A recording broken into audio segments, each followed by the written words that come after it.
Assalamualaikum warahmatullahi wabarakatuh. Alhamdulillahi rabbil alamin. Wassalatu wassalamu ala asrafil anbiya'i wal mursalin. Amma ba'du. Sahabat-sahabati yang saya hormati, pertama-tama saya akan bersyukur kepada Allah Subhanahu wa taala yang telah Allah memberikan nikmat kepada kita, nikmat iman, nikmat Islam dengan manhaj Ahlus Sunnah wal Jamaah Nahdiyah. Kedua kalinya rahmat dan salam semoga dicurahkan kepada Nabi Muhammad sallallahu alaihi wasallam. Sahabat-sahabati yang saya hormati, pada malam ini saya tidak bisa mengisi pada acara BKD karena mempunyai kewajiban yang tidak bisa saya tinggalkan.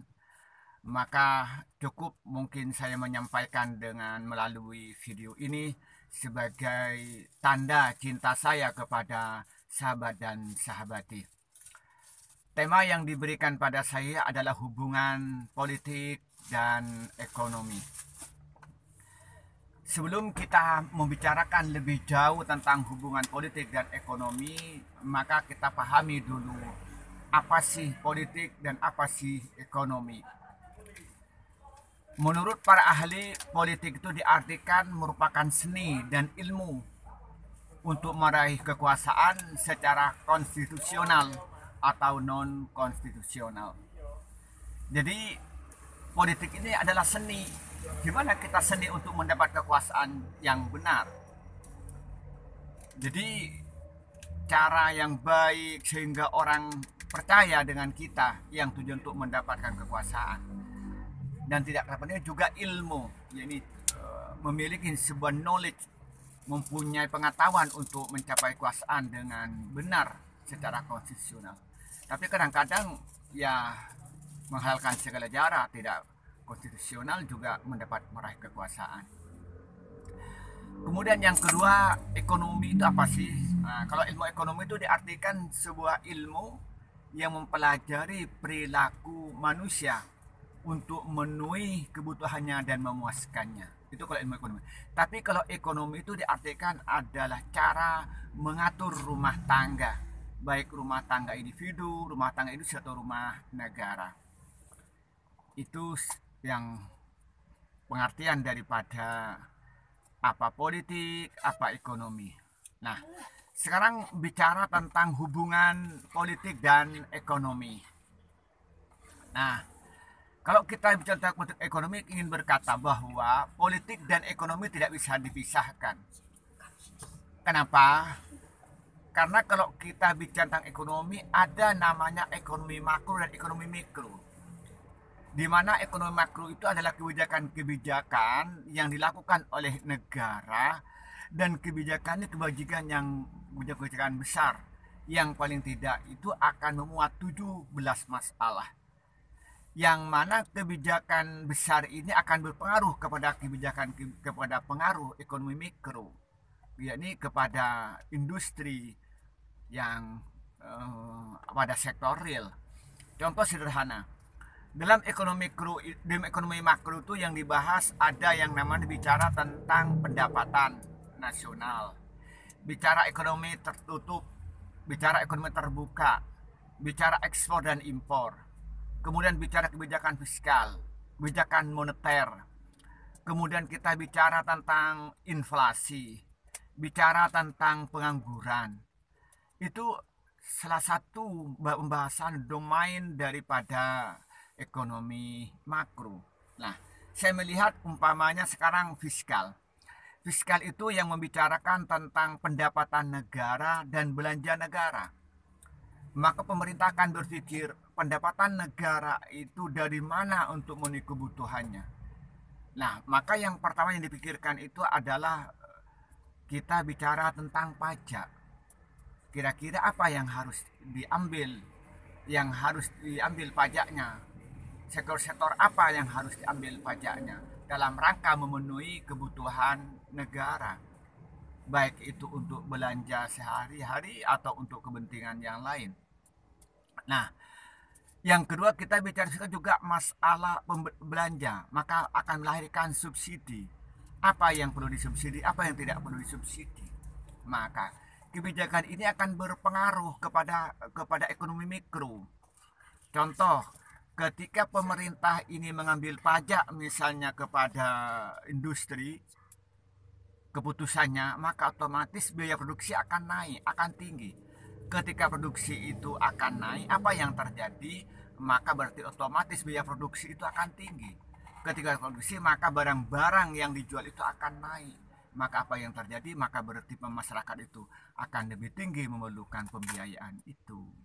Itu adalah kebijakan pemerintah, itu adalah kekuasaan. Begitupun ketika pemerintah itu bicara tentang moneter, bicara tentang uang beredar, akan melihat keseimbangan SNLM, keseimbangan pasar barang dan pasar uang, maka kita akan bicara tentang moneter, maka akan bicara nanti mulai suku bunga, bagaimana pemerintah itu menetapkan suku bunga. Dalam rangka itu pemerintah itu melihat uang yang beredar di masyarakat, karena secara teori makin tinggi uang yang beredar di masyarakat, maka itu otomatis barang-barang itu akan tambah mahal. Barang-barang itu akan tambah mahal. Sebaliknya, uang makin beredar makin sedikit, maka barang-barang itu akan tambah murah. Teorinya begini. Ketika pemerintah membicarakan tentang moneter, bicara tentang barang, misalnya begini. Ketika barang itu itu terlalu banyak di masyarakat, atau uang terlalu banyak di masyarakat. Contoh sekarang kalau uang terlalu banyak beredar di masyarakat. Kalau uang terlalu banyak beredar di masyarakat, melebihi dari kebutuhan di dalam transaksi, apa yang terjadi? Berarti kelebihan uang yang beredar. Berarti LM-nya, liquid money-nya itu lebih tinggi. Maka otomatis barang-barang itu akan naik. Kenapa? Karena masyarakat akan megang uang melebihi dari yang dibutuhkan, sehingga dia akan membeli barang-barang yang tidak penting. Contoh sederhana ketika lebaran. Ketika lebaran itu banyak ibu-ibu rumah tangga itu yang uangnya banyak. Uangnya banyak sehingga dia itu bisa beli baju, bisa beli kue, maka otomatis barang itu akan naik. Baju harganya mahal, kue juga akan mahal. Tapi ketika bulan Syawal akhir, itu kan uang yang beredar sedikit, ibu-ibu uangnya sedikit, maka barang-barang itu murah. Nah, itu contoh sederhana keseimbangan S dan LM. Nah, ini juga terpengaruh dengan kebijakan politik. Siapa yang memegang kebijakan itu? Maka karena itu saya ingin menyampaikan bahwa antara politik dengan ekonomi itu sebagaikan bagaikan dua kandung, ya, seperti bersaudara kandung yang tidak bisa dipisahkan. Jadi kalau kita bicara politik juga bicara ekonomi. Nah, di dalam teori itu ada ekonomi politik. Artinya ekonomi yang dipengaruhi oleh kebijakan politik. Yang mengerikan itu adalah ketika politik ekonomi. Artinya apa? Keputusan politik itu dipengaruhi oleh ekonomi, itu lebih berbahaya lagi. Nah, saya ingin menstrukturkan begini, bahwa politik itu merupakan seni dan ilmu untuk meraih kekuasaan secara konstitusional atau kadang-kadang non konstitusional.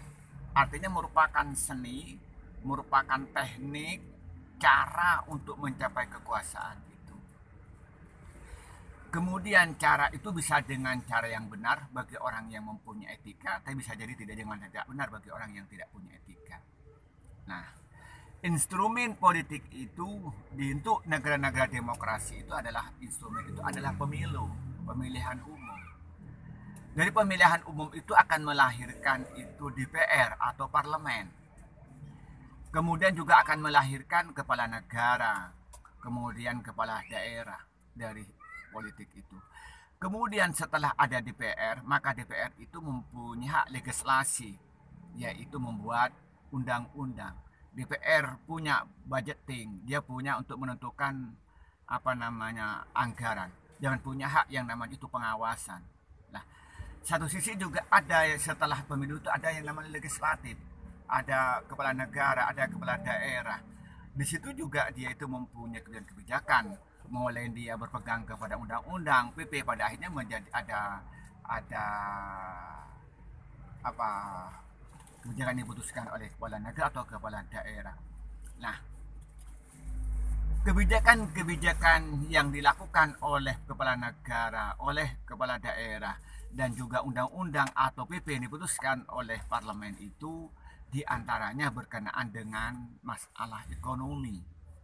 Nah, contoh sederhana misalnya kebijakan masalah pajak, masalah subsidi, masalah keputusan ekspor dan impor, juga keputusan masalah uang yang berdasar kebijakan moneter, dan juga tidak kelebihan juga keseimbangan dari S dan LM antara investasi saving dan liquid money yang disingkat yang bahasa sederhana keseimbangan pasar barang dan pasar uang. Semuanya ini dipengaruhi oleh kebijakan politik. Siapa yang menggerak politik itu? Otomatis ketika pemegang kekuasaan tadi di parlemen atau di eksekutif itu adalah alur pikirnya itu dengan paham apa kapitalis liberal, maka otomatis keputusannya ekonomi itu ya berbasis kapitalis liberal. Tapi ketika dia itu misalnya itu pemegangnya itu adalah alur pikirnya itu adalah sosialis, dan keputusannya itu adalah dengan cara ekonomi sosialis. Tapi ketika yang megang kebijakan itu adalah yang berpegang pada ekonomi baru atau dalam tanda kutip ekonomi Islam, otomatis keputusan-keputusannya akan berdasar atau berbasis kepada keputusan ekonomi Islam. Nah, akan tetapi ketika orang itu yang memberikan kebijakan itu mampu memadukan dari tiga pemikiran itu yang dalam rangka untuk mensejahterakan ekonomi masyarakat, maka itu terjadi. Maka karena itu saya ingin mengambil reposisi, ambil kesimpulan bahwa ekonomi dan politik itu bagaikan saudara kandung yang setiap individu harus berpikir. Bukan berarti kita ini akan menyatakan untuk mengembangkan ekonomi harus kita itu melawan penguasa, tidak. Tapi saya ingin berkata bahwa antara politik dan ekonomi itu tidak dapat dipisahkan. Maka kalau ingin memperbaiki ekonomi juga kita harus memperbaiki tentang politik. Karena kalau politik nanti kita akan kalau bicara demokrasi, maka nanti partai atau golongan yang mayoritas di parlemen dia nanti akan banyak mempengaruhi kebijakan undang-undang. Kemudian juga siapa yang megang kepala negara atau kepala daerah, dia akan megang kebijakan-kebijakan ekonomi. Itulah mungkin dari saya sebagai sedikit pemahaman yang ingin disampaikan. Nanti kalau memang ada pertanyaan-pertanyaan, persilahkan didiskusikan, saya akan menjawab. Wallahul muwaffiq ila aqwamit thoriq. Wassalamualaikum warahmatullahi wabarakatuh.